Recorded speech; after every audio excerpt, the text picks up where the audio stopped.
Wasting out time let me start today's video.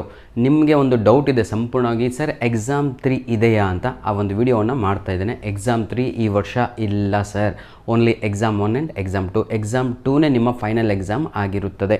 Exam 1 already final ಮುಗಿದು ಹೋಗಿದೆ, ಅದರ ಇಂಪ್ರೂವ್ಮೆಂಟಿಗಾಗಿ exam 2ಅನ್ನು conduct ಮಾಡಲಾಗುತ್ತೆ.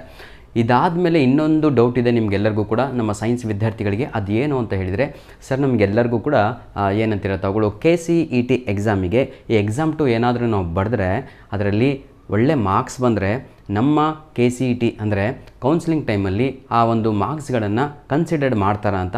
100% ನಿಮ್ಮ ಕೌನ್ಸಿಲಿಂಗ್ಗಿಂತ ಮುಂಚೆನೇ ನಿಮ್ಮ second exam annual exam 2 result ಕೂಡ ಬರುತ್ತೆ.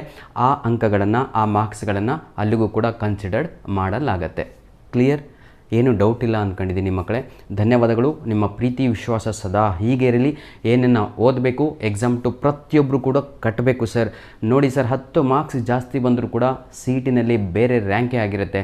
10 ಮಾರ್ಕ್ಸ್ ಜಾಸ್ತಿ ಬಂದರೆ ಡಿಸ್ಟಿಂಕ್ಷನ್ ಲೆವೆಲೇ ಹೋಗ್ತೀರಾ. 10 ಮಾರ್ಕ್ಸ್ ಜಾಸ್ತಿ ಬಂದರೆ 10 ಅಂತ ಹೇಳಿದರೆ I am not saying in only 1 subject, at least ಒಂದು 2 ಸಬ್ಜೆಕ್ಟ್ ತಗೊಂಡು ಎಕ್ಸಾಮ್ 2 ಇಂಪ್ರೂವ್ಮೆಂಟ್ ಎಕ್ಸಾಮನ್ನು ಬರೆದ್ರೆ ಆಯಿತಾ, ಅಲ್ಲೊಂದು 5 ಮಾರ್ಕ್ಸು ಇಲ್ಲೊಂದು 5 ಮಾರ್ಕ್ಸ್ ಅಂದ್ಬಿಟ್ಟು 10 ಮಾರ್ಕ್ಸ್ ಆಗುತ್ತೆ. 10ಕ್ಕೆ 1.5% ಆಗುತ್ತೆ ಸರ್. ಹಾಗಾಗಿ ನನ್ನ ಪ್ರೀತಿಯ ವಿದ್ಯಾರ್ಥಿಗಳೇ, ಎಲ್ಲರೂ ಕೂಡ ಸ್ಪೆಷಲಾಗಿ ನಮ್ಮ ಕಾಮರ್ಸ್ ವಿದ್ಯಾರ್ಥಿಗಳು ಫ್ರೀ ಇದ್ದೀರಾ, ಆರ್ಟ್ಸ್ ವಿದ್ಯಾರ್ಥಿಗಳು ಫ್ರೀ ಇದ್ದೀರಾ. ಎಕ್ಸಾಮ್ 2 ಅನ್ನು ಕಟ್ಟಿ ಸರ್.